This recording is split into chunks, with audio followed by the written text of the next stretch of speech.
Саламатсыздар, урматтуу телекөрүүчүлөр, сиздердин назарыңыздарда Жогорку кеңештин апта жыйынтыгын чагылдырган парламент программасы. Депутаттар башкы прокурордун отчетун угуп, жазгы талаа иштерине болгон даярдыкты талкуулашты. Алгач кыскача анонс менен таанышып алыңыздар.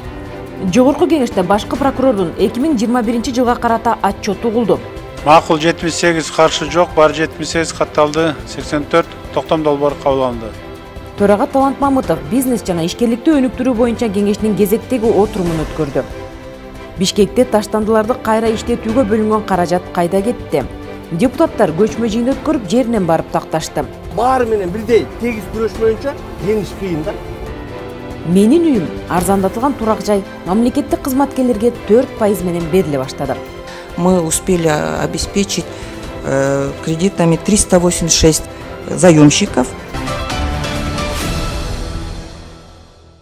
Парламентарийлер башкы прокуратуранын мыйзамдуулукту сактоо боюнча маалыматын укту. Жыйында башкы прокурор Курманкул Зулушев 2021 жылы аткарылган иштер жана алдыдагы пландар тууралуу маалымат берди. Талкууда оор кылмыштардын саны кыскарып, бирок майда чүйдө бейбаштык жана зордук зомбулук көп катталып, мамлекеттик кызматкерлер тарабынан тартип бузуу менен чиеленишкен коррупциялык жагдайлардын бети ачылып жатканы белгиленди. Башкы прокурордун айткандарына караганда, сот укук реформасын жүргүзөбүз деп 2019 жылы кабыл алынган кодекстер бир катар кыйынчылыктарды жараткан. Аталган мыйзамдарда кемчиликтер жана карама-каршылыктар укук коргоо органдарынын сот бийлигинин иштерине терс таасирин тийгизип, гумандаштыруу деп киргизилген өзгөртүүлөрдүн артындагы жаңы ченемдер тескерисинче оордотуучу жагдайларды жараткан. Ошентип жазык процессуалдык жоруктар жана бузуулар кодекстериндеги кемчиликтер аны менен иш алып барган укук коргоо органдарынын иштерине оор сокку болгон. Натыйжада аларды кайра карап чыгууга туура келген. Жаңы кодекстердин колдонууга кириши менен көптөгөн укуктук карама-каршылыктар жоюлуп, укук коргоо органдарынын жумушу бир кыйла тартипке салынды. Башкы прокурордун отчетунда адам укуктарынын корголушу, мыйзамдуулуктун сакталышы, мыйзамдарда болуп келген алешемдиктер туурасында кеңири сөз болду. Башкы прокурордун маалыматынан кийин депутаттар суроо жоопко өтүштү. Айылдагы мугалимдердин бардыгын район борборуна чакырып, дипломдарды көтөрүп келгиле, биз текшеребиз деп ушундай окуя болуп аттыр да. Айылдагы жөнөкөй мугалимди район борборуна прокуратурага чакырып атат деген сөз бул абдан чоң мындай моралдык сокку болот экен. Бүгүнкү күндө Кочкордогу болгон окуядан башка мамлекетте прокуратура бир да мугалим чакырып диплом текшерген жок. Кээде тергөөчүлөрдүн сабатсыздыгынан күнөөсүз адамдар жапа чегип калган учурлар болот. Адашып күнөөсүз бир адамды камап койгондон көрөк, адашып күнөөлүү 1000 адамды чыгарып бергиле. Эмне дегенде адам баласындагы эң чоң укук биринчи жашоо укугу, экинчи боштондук. Тергөөдөн кемчилдик кетип, туура эмес козголуп, соттон аныкталып актыла турган болсо, ал мыйзамдуу акталып атса, сунуш жазба деп атабыз. Андан соң башкы прокурордун отчету пленардык жыйынга чыкты. Мыйзамдуулуктун сакталышына көзөмөлдүк кылуу, 2021 жылы жасалган иштер туурасындагы маселе дагы бир катар суроолорду жаратты. Карапайым калктын чөнтөгүн тазалап кетип жаткан финансы пирамидалары олуттуу көйгөй болуп калып жаткан. Финико компаниясына мага Бишкек шаарынын пенсиядагы медик Уржанова эжекебиз кайрылыптыр. Мага окшогондор көп дейт да. Ошондой финансовый пирамидаларды көзөмөлгө алыңыз деп мен суранат элем. Пирамида чоң көйгөй болуп атат. Прокуратурага билинип калган дагы бир жана алтын зергер буюмдарын сатып алуучу пирамиданы бизге арыз келип түшкөндүктөн тез арада ыкчам иштерди козгоп, бир нече адамды камаганбыз. Сот субъектилердин курулушундагы көз будамайчылыкты текшерүү жагы да сунушталды. Ат башы районунун Кара Булуң айылынан элдер кайрылган, арыз жазып, таза суу 2017 жылдан баштап чыгып баштаптыр, ушунга чейин бүтпөй келет, текшерип бериле деп. Биз маалымат сурасак, жумуштун 85% бүткөн деп маалымат келген. Жерине барып текшерсек, бүткөн эмес, капташ курулган деген капташы жок, көп нерсе болгон эмес. Сиз депутат катары ошолордун адресин берсеңиз, мен текшерип жооп берейин сизге. Башкы прокурордун отчету мына ушул жана башка маселелердин алкагында талкууга алынып, жыйынтыгында канааттандырарлык деп табылды. Төрага Талант Мамытов аялдар менен балдардын укуктары жана гендердик теңдикти сактоо боюнча кеңештин алгачкы жыйынын өткөрдү. Төрага аталган кеңеш адам укуктары жана гендердик теңдикти сактоого багытталган маселелерди талкуулоочу маанилүү аянт экенин белгилеп, бул жаатта өлкөдө көптөгөн иштер жасалганын айтты. Алсак жогорку кеңеште жана жергиликтүү кеңештерде айымдардын санын 30%га жеткирүү багытында тийиштүү мыйзамдык талаптар иштелип чыгып, жигердүү колдоого ээ болду. Мындан тышкары аялдарга жана балдарга карата зомбулукту жоюу максатында тийиштүү мыйзамдык базаны чыңдоо аракеттери көрүлүүдө. Андыктан бул кеңеш бардык маселелерди ар тараптуу талкуулап, сунуш пикирлерди берүү менен жакшы мыйзам актыларын иштеп чыгууга көмөк көрсөтөрүн айтты. Эң негизгиси ушул аялдар жагынан, аялдардын укугун камсыз кылуу жагынан бир топ кыйынчылыктар жаратат. Ошондой болбош үчүн биз квота түрүндө партиялык системаны калтырып, анын негизинде аялдардын укугун камсыз кылып бериш керек деп, бирден бир ошол биздин кеңеш менен жасаган иштердин натыйжасы. Ошондой эле жогорку кеңештин төрагасынын алдындагы бизнести жана ишкерликти өнүктүрүү боюнча кеңештин кезектеги отуруму болду. Анда ишкерлерге болгон камкордук, өз ара кызматташуу, жаңы идеяларды ишке ашыруу багытында сөз болду. Айрыкча асма жолдорду куруу мүмкүнчүлүгү чоң кызыкчылык жаратты.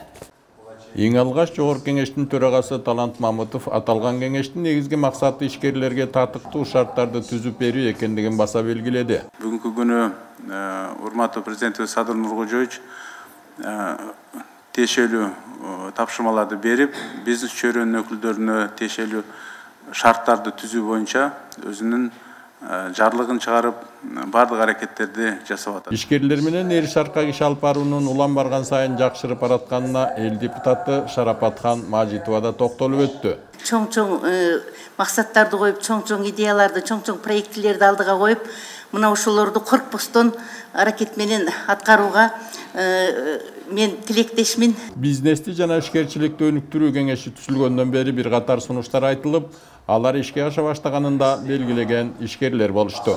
Практически 100% наших пожеланий были учтены.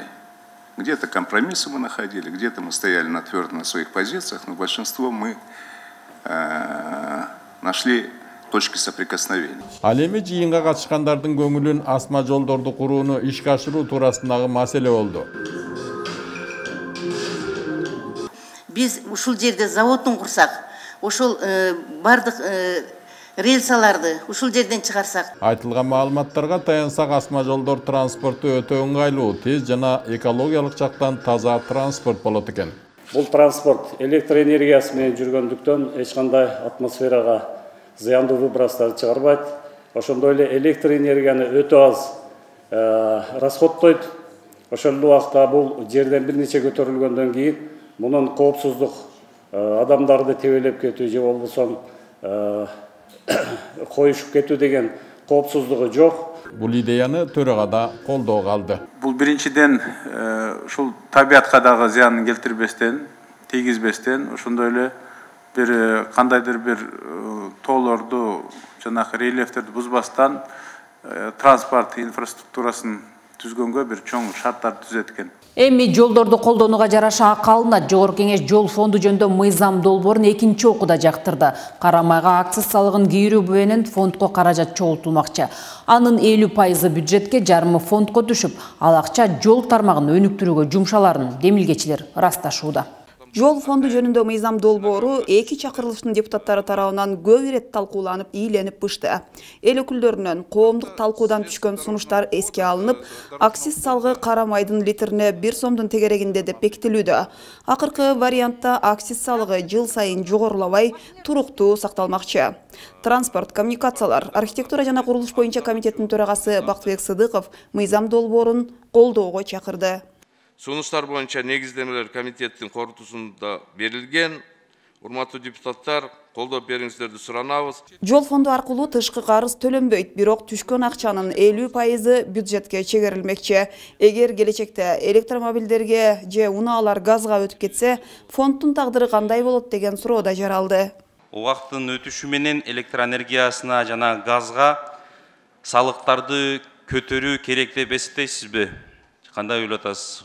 акциз бензинден түшкөн, дизелден түшкөн акциздерди пайдаланып туралы ушу жол фондуна. Анан электромобилдер өнүктүрүп баштаса, анда ошол жагында карайбыз да. Электр энергиясын автомобилдер пайдаланган электр энергияны көтөрөбүзбү же башка кылабызбы?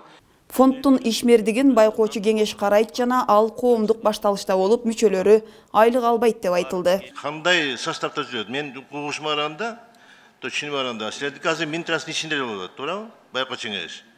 Поэтому силер жана общественный начало кылып койдуңар. Бул туура эмес деп ойлойм. Жалгыз эле Минтраст коюп койсоңар, мына ошол жерде башталат анан кийин. Жеңичине сүйлөшүү, мындай кылып коелу, тигин жаап коелу, муну көргөзбөлөй коелу дегендер башталат да. Байкоочу кеңеш негизинен транспорт жаатындагы адамдардан, жергиликтүү өз алдынча башкаруу уюмдарынан ушул жолго тиешелүү. Анан финансы министрлигинен болуп ушул 3 тармактан негизинен түзүлөт да. Оор жүк ташуучу машиналардын ашыкча салмагынан улам жол бузулуп жатканын айткан эл өкүлү аларга тариф кандай болоруна кызыкты. Мына жолду талкалагандар ушул чоң компаниялардын унаалары. Мына ушуларга өзүнчө тарифтер коюлабы? Мыйзамдан сырткары ашыкча жүк менен жүргөнгө мүмкүн эмес. Биздин жолдорго өзгөчө ички жолдорго да. Министрликтен билдиргендей, жакында автожолдор мамлекеттик ишканасы түзүлгөн. Эми ал ишкана өзү салган жолдун сакталышына өзү кызыктар болуп, жоопкерчилик дагы ага жүктөлмөкчү. Жыйынтыгында эл өкүлдөрү жол фондусунун түзүлүшүн колдоду. Аткаруу бийлиги Евразия өнүктүрүү банкынан 2022-2023 жылдарга 160 миллион доллар насыя алууда. Кредит 1% менен 20 жылга берилүүдө. Анын 10 жылы жеңилдетилген. Алынган каражат кайсыл тармактарга жумшалат? Кененирээк тармактык комитетте каржы министри маалымат берди. Тармактык комитеттин кезектеги жыйынында финансы министри алына турган насыя 6 тармакты жакшыртууга багытталарын тизмектеп берди. Анда замандын талабына жараша экономиканы алдыга жылдыруу, санариптештүү жана жол инфраструктурасын жакшыртуу, энерго тармактын ишин жакшыртууга жумшаларын ырастады. Макроэкономика стабилизация боюнча көрсөтүштөр бар. Экинчи, мамлекеттик финансынын башкаруу боюнча.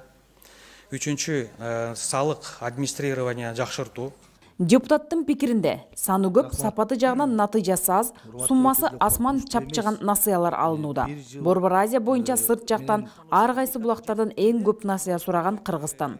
Карызга алынган каражаттар өндүрүштү колдоого жумшалса, насыя өзүн өзү актаарын белгилейт. Сиз министр катары мага айтсаңыз, ушул тышкы карыздарды чектөө боюнча кандай бир пландар барбы же ушинтип эле карыз алып кете беребизби? Түздөн-түз ошо экономикага жөнөтө турган мына фонд туризма, индустриальный фонд, ГИК, мына ошол тармактарга 6% кредиттер боюнча бул баары экономикага барып, биздин жарандарыбызга дешевый кредитный ресурсы болуп иштете турган ушундай да механизм менен. Андыктан талкууда депутат насыянын канча 1%-ын ички инвестициялык абалды жакшыртуу үчүн ата мекендик өндүрүштү колдоп, ишкерлерге жок дегенде 3% менен берилсе, жумуш орундары түзүлүп, мамлекеттик казынага салык төлөнөрүн сунуштады. 160 миллион доллардан канча бир бөлүгүн ишкерлерге берсек, калкка берсек дегенде 1% алып атсаңар, 2%-тен 100% берсеңер, ишкерликтер өнүгөбү дейм да, налогто көп төлөнөт, иш орундары менен камыс болот элдер дегенде. Анан кредитти кайра кутуларда жеңил болот деген да. Акчанын айрым бөлүгү энергетика тармагына тартылган, бирок конкреттүү түрдө так жана кандай жумшалары көрсөтүлбөгөнүн эл өкүлү сынгалды. Таптакыр келечектеги жоопкерчиликтен коркпой атасыңар. Таптакыр коркпой атасыңар. Дал ушундай болуп каржы министрлери далай турган сиздин ордуңузда. Силер ушул эле кредитти алып эле койгон болсок, жолубуз Швейцариянын жолу болот, айыл чарбабыз Израилдики болот, уйларыбыз Голландияныкы болот. Натыйжада бүгүн же Голландиянын уйлары жок, же Австралиянын кочкорлору жок, же жүрүп жүргөн жолубуз жок, министрдин жыты да жок, бирок карыз мени менен сиздин мойнуңузда илинип турат. Бай өлкөлөрдүн баары насыя алып өнүгүүдө. Ошол биз өнүгүүгө карай жылыш үчүн ушундай бюджетке чоң каражаттар талап болот. Бул туура эле. Бөлүп ала тургандагы мамиле кылып атабыз да, бул долбоорду колдойлу. Баарыбыздын максатыбыз бир болуш керек. Мурункудай жоқ та көзөмөл болот да, бул өнүктүрүү багытын экен, туурабы? Жыйынтыгында Евразия өнүктүрүү банкынан 2022-23 жылдарга 160 миллион доллар насыя алуу тууралуу макулдашууну сунуш пикирлерди эске алуу менен бирге тармактык комитет колдоду. Жогорку кеңештин ишеним парламенттик фракциясы арзан турак жай 2015-2020 программасын ишке ашыруунун жүрүшү тууралуу мамлекеттик ипотекалык компаниянын маалыматын угуп, муну менен катар Менин үйүм 2021-26 программасын ишке ашыруунун келечегин талкуулады. Жеңилдетилген насыя мамлекеттик кызматкерлерге 4%, ал эми өлкөнүн калган жарандарына 8% менен берилери айтылууда. Буга чейин үстөк пайызы кымбат алгандардыкы ушул жылы 2%га азайган. Кененирээк кийинки материалда. Күн тартибин бекитип алсак, урматтуу депутаттар. Аталган маселелер боюнча мамлекеттик ипотекалык компаниянын төрайымы Аида Төлөгөнова маалымат берди. Айтымында Менин үйүм 2021-26 программасынын негизинде жеңилдетилген ипотека 4%, бюджеттик тармактын кызматкерлерине жана жеткиликтүү ипотека 8% менен бардык категориядагы жарандарга берилүүдө. В этом году из бюджета нам выделено в феврале месяце 500 миллионов сомов. Мы успели обеспечить кредитами 386 заемщиков на сумму 919 миллионов сомов. Это вот включая наши оборотные средства. Башында бул долбоор 12 банктан берилип баштаган. Учурда ипотекалык кредиттер 3 өнөктөш банк аркылуу чегерилүүдө. РСК, Бакай банк, Айыл банк. Мамлекеттин акчасын ушул биздин ушул мамлекеттик банктар аркылуу бергенге аракет кылыш керек. Негизги мамлекеттик ипотекага быйыл 8 миллиард сом каралган. Анын 400 миллион сому бөлүнүп берилген. Ал каражаттын ичинен 3,5 миллиард сомго аймактардагы турак жай курулушун каржылоо пландаштырылууда. Самый большой кредитный портфель у нас в Айыл банке, это 38%. Бүгүнкү күндө арзан турак жай алуу үчүн өлкөнүн 35 миңге жакын жарандары кезек күтүп катарда турушат. Талкууда депутат Чолпон Султанбекова мурда жогорку үстөк пайыз менен насыя алган жарандардын ипотекалык насыясынын пайыздык чендерин төмөндөтүү керектигин айтты. Акыркы 4%ды алып, мөөнөтүн 25 жылга чейин деп атасыздар, А бирок мурда азыр болсо ошолорду кайра 5% менен анан 15 жылга эле кайра берип атат да. А сиздин отчетуңузда айтып атасыз, биз 4%га түшүрдүк, анан 25 жылга биз эметтик деп. Мурда азыр 5% менен, бирок 15 жылга эле калтырып атат десиңер. Мен ойлойм, бул эми кичине туура эмес болуп калат го, учитывая экономическое положение нашего общества сегодня. Мен ойлойм, ушуну болсо 4%га түшүрүп, муну аябай кылдаттык менен караш керек. Себеби мага кат келди да, мурда болсо алганбыз кредитти, азыр болсо рефинансирование кылбай атышат. Ошондой эле эл өкүлү айрым насыя алуучулар тарабынан орун алган мыйзам бузууларды азайтуу жана башкарууну күчөтүү керектигин белгиледи. Муну менен катар жаш үй бүлөлөргө насыя берүүгө өзгөчө көңүл бурууну сунуштады. Эгерде биз мына жаштарга ушу ипотекалык үй менен камсыз кылсак, алар ушу талалап кетпейт эле да. Балдарын ата-энеси колуна таштап талалап жүрбөйбү чет мамлекеттердечи. Эгерде биз ошолорго мамлекет мына жакшы иштеп, ыкчам иштеп, ошолорго үй менен камсыз кылсак, ошо жакшы кесипкөй адистер өзүбүздүн мамлекетибизде калат болчу. Фракция лидери Улукбек Ормонов гранттык каражаттардын пайдаланышын сынга алды. Муну менен бирге ипотека алууда жарандарга документ топтоону жөнөкөйлөтүү керектигин ырастады. Өнүгүү банк аркылуу Кыргызстанга берип аткан акчаны биз даяр акчаны колдон албай жүрөбүз. Алардын шарты боюнча кандай шарт болбосун, ошо шарттарды аткара турган нерсе да болчу. Бекер берип аткан акчаны колдон албасак анда биз эмне отурабыз бул жерде? Маалымат беребиз. 34 миң киши үмүт кылып сиздерге арыз берип отурушат. Эч болсо 100 кишиси ушунун ичинен колдонуп калмакта давно эле. Мындан тышкары фракция мүчөлөрү аймактардын жашоочулары үчүн мамлекеттик ипотеканы жеткиликтүү жогорулатуу программанын катышуучуларынын тизмесин түзүүдө ачык айкындуулукту камсыздоо зарылчылыгын белгилешти. Парламенттик угудан сунуш пикирлери эске алынып, мамлекеттик сатып алуулар тууралуу мыйзам долбоорунун жаңы редакциясы тармактык комитетте 2-3 окууда кабыл алынды. Сунушталып жаткан мыйзам долбоору колдонуудагы мыйзам долбоорунан такыр өзгөчөлөнөрү айтылууда. Тендер өткөрүүдө мүмкүн болушунча адамдык факторду алып, коррупцияны азайтуу аракети көрүлүүдө. Кайрадан жазылган сатып алуулар тууралуу мыйзам долбоорунда электрондук колтомго аркылуу борборлоштурулган электрондук сатып алууларга толук өтүү каралууда. Электрондук каталог аркылуу гана сатып алынат. Бүгүнкү күндө электрондук каталогдо 5000ге жакын товардын аталышындагы товарлар илинип турат. Мамлекеттик сатып алуулар оор маселе. Буга чейин жыл сайын 70 миллиард сомдук сатып алуулар болгон. Бул республикалык бюджеттин дээрлик жарымы. Кайсыл мекемелер түз сатып алат деген суроодо өзгөчө талаш тартыш катуу болду. Жаңы мыйзам мамлекеттин үлүшү бар акционердик коомдорго да иштеши керек деп айрым эл өкүлдөрү айтса, кээ бирлери ага каршы чыкты. Вот примерно УКС мэрии города Бишкек, ОГУКС мэрии города Бишкек, они без тендеров, что ли, пойдут? Они пойдут по решению Кабинета министров. Выйдет соответствующее решение, и они по нему будут работать. А кто будет нести ответственность? Вот примерно, смотрите, сейчас вот Кабинет министров выделяет миллиард, получается, на строительство 15 школ. То есть сейчас выберут одну компанию, которая будет строить, что ли, и без тендера будет? Если есть обоснованное предложение, оно будет одобрено. Добуш берүүдө ири акционердик коомдордун түз сатып алуусуна көпчүлүк макул болду. Депутат Марлен Маматалиев анын себебин түшүндүрдү. Мектеп куралы десек, биз уже кургучу эле жыл түгөнүп калат, кайра акчаны кайра алып коет да.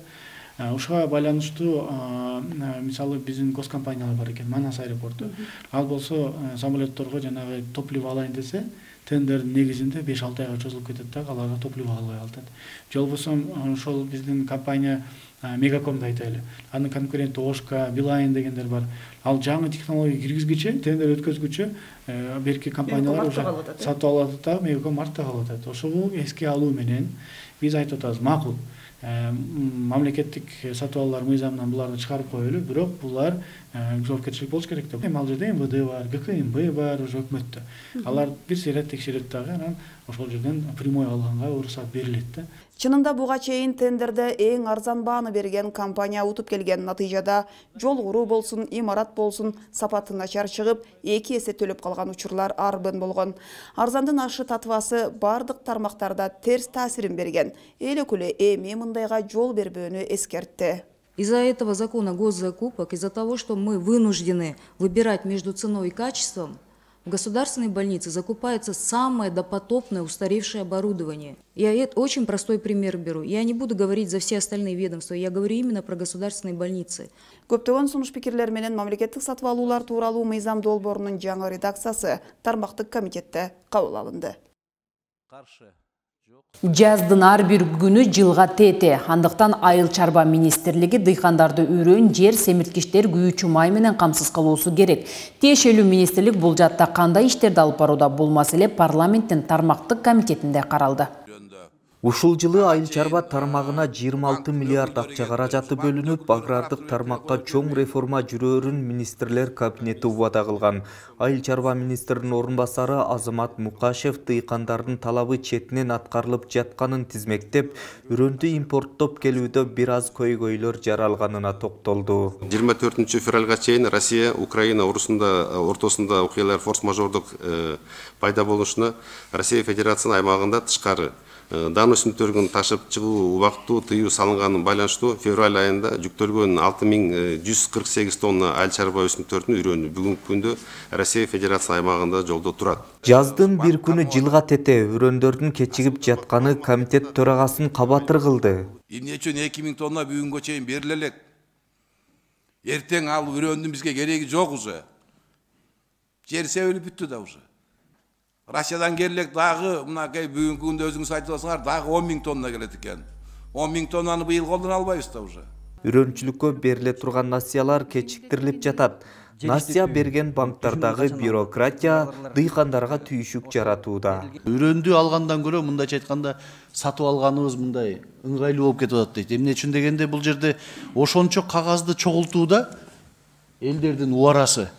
Элементарный справканы чогултууда жүздөгөн километрлерге чейин баруу мындай түйшүк жаратууда да. Казакстандан Кыргызстанга үрөн грант түрүндө алынып келинген. Ошол себептен эл өкүлдөрү жакыр жашаган дыйкандарга үрөндөрдү акысыз таратууну сунуш кылды. Казакстан бизге грант катары берди беле 1000 тоннаны.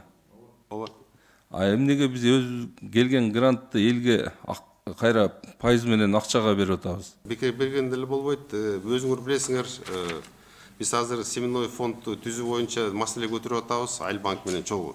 ушу кайта келген акчалардын баарын топтоп жаңыртканга сортту жаңыртуу боюнча үйрөнгө жөнөткөнгө ушу капиталдык эмен түзүмдөмө түзүп атабыз. Элементарный бул же семенаны товарный менен берип, акча менен кайтарып атканы. Это же коррупция обыкновенная. Это обыкновенная коррупционная схема. Отъема денег у крестьянина. Дыйкан фермерлерге берилүүчү насыя болгону 6 айлык мөөнөткө берилет. Депутаттардын пикиринде 6 ай абдан эле аз. Дыйкан чарбасыларына ошо 6 ай азыр жазында сээп, күзүндө чаап алат. А бирок мал чарбасына 1 жылга чейин узартыш керек да. Неге дегенде азыр жазында малын алган болсо ал эмне жай менен байлабайт да. Сиз азыр айттыңыз, ошону байлап семиртүү убактысы 6 ай депчи. Жайында жем жок болсо, жемди себеп атса эми, чөптү эми себеп атса, анан каяка байлайт алар? Эл өкүлдөрүнүн көпчүлүгү азык-түлүк таңкыстыгы негизги көйгөйгө айланып баратканын эскертишип, Айыл чарба министрлигин банк адистерин дыйкандар үчүн жеңил шарттарды түзүп берүүгө чакырышты. Жогорку кеңештин элдик депутаттык тобу Бишкектеги таштанды төгүүчү жайда көчмө жыйын өткөрдү. Буга чейин таштанды төгүлүүчү жайды иретке келтирүү максатында Европа өнүктүрүү банкынан 22 миллион евро кредиттик жана гранттык негизде акча каражаты алынган. Анын 10 миллион евросы иштетилип, калганы максатсыз пайдаланылган. Кайра иштетүү боюнча завод куруу иштери эмне болду? Насыя жана грантка алынган акчалар кимдер тарабынан кумга сиңгендей жок болду? Кененирээк кийинки сюжетте.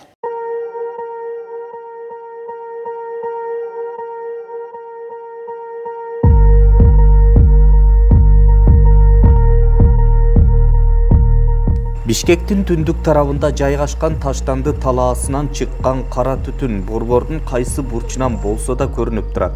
Ал эми ал жерден чыккан жагымсыз жытка адам чыдап болбойт. Ошентсе дагы ал жерде 400гө чукул адам таштанды жыйнап оокат кылып келүүдө.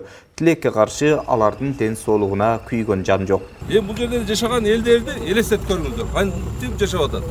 Алардын балдарынын ден соолугу кандай болуп атат? Келечек муунун ден соолугу кандай болуп атат? Таштанды талаага күнүнө 250гө чукул таштанды ташуучу машина келет. Акыр чикирге толгон бул талаанын аянты кеңейип 10 гектарга жеткен. Экинчи тарабынан таштанды талаанын үстүнө турак жайлар салынып, санитардык шарттарды ойлонуп койбогон жашоочулардын саны өсүп барат. Санитарный норма деген 1 километрден кеминде болбош керек негизи. Бул минимальный. Биз мындай региондордо баягы көрүп жүрөбүз. А вот бул жерде 1 километр емес, 1 метр жерде эле турат. Ушулар анан документ, мен мунга мен айтканым, таң калганым да. Азыр эми дүйнөлүк банктан кайрылып атабыз. Ошонун баарына документ предоставлять эткенде, ушу санитардык нормага кантип ушул эме заключение берип атат. Максат мырза, бул үйлөрдүн баары мыйзамсыз салынган. Басып алып эле салып алган үйлөрдө алардын документи жок эч кимисинде. Таштанды талааны иретке келтирүү жана таштандыларды кайра иштетүүчү завод куруу үчүн 2013 жылы Европа өнүктүрүү банкынан жалпысынан 22 миллион евро гранттык жана насыялык негизде акча каражаты келген. Тилекке каршы олчойгон сумма максаттуу иштетилбей, 1-2 атка минердин сол чөнтөгүнө солонгонбу деген күмөндөр бар. Бул жерде чоң акча, кызыкчылык. Ошо эле мага мынча беришиң керек, буга мынча беришиң керек. Бербесең бул жака киргизбейбиз. Ортодон баардык баклажка терген же болсо башка терген адамдардын бул жерде чоң акча жүрөт. И ошонун айынан мусордун жерлери чоңоюп атат. Парламенттеги депутаттык элдик тобунун көчмө жыйыны Бишкек шаарынын мэриясында уланып, ал жерде кала башчысынын маалыматы угулду. Мен келгенден баштап ушул маселелер менен, анан смог маселеси менен алек болуп атат. Кала башчысы таштанды төгүлүүчү жайдын мышык ыйлаарлык абалга кептелишине мурдагы мэрлердин кайдыгерлиги себептүү деген пикирде. Ошондой эле ал таштандыларды кайра иштетүүчү завод куруу максатында инвесторлор менен сүйлөшүү жүрүп жатканын кошумчалады. 7 гектар территорияда курула турган завод. Эми Европанын мамлекеттеринде мен муну Даниядан, Германиядан көп жолу көргөмүн. Эми борборунда эле турат, Германиянын борборунда. А жерде бир да жыт дагы бир да түтүн чыкпайт, пар гана чыгып турат. Мына ошондой современный завод экен, өтө чоң корпорация экен. Өзүнүн нормативный срогу 1 жыл 6 ай экен. Жыйын соңунда 22 миллион евро каражаттын кайда кеткенин иликтөө максатында депутаттык комиссия түзүү чечими кабыл алынды. Могу жемкорлуктун чеги аныкталышы керек. аттары толук аталышы керек. Ала кушту атынан аташ керек. Белгилей кетсек, Бишкектеги таштанды жайы 1978 жылдан бери колдонулуп келе жатат. Бул жер убагында 400 000 кишиге эсептелген. Азыр борбордо миллиондон ашык киши жашайт. Программа Жогорку Кеңештин басма сөз кызматы тарабынан даярдалып, аны мен Жылдыз Жолдошбаева сиздерге сунуштадым. Бизге бөлүнгөн убакыт ичинде сиздерге айтып үлгүргөн жаңылыктардын толук топтому ушулар болду. Эгерде сиздер мыйзам долбоорлору тууралуу толук маалымат алууну кааласаңыздар, биздин Кеңеш KG сайтыбызды окууга жана YouTube, Facebook баракчабызга жазууга чакырабыз. Саламатта калыңыздар.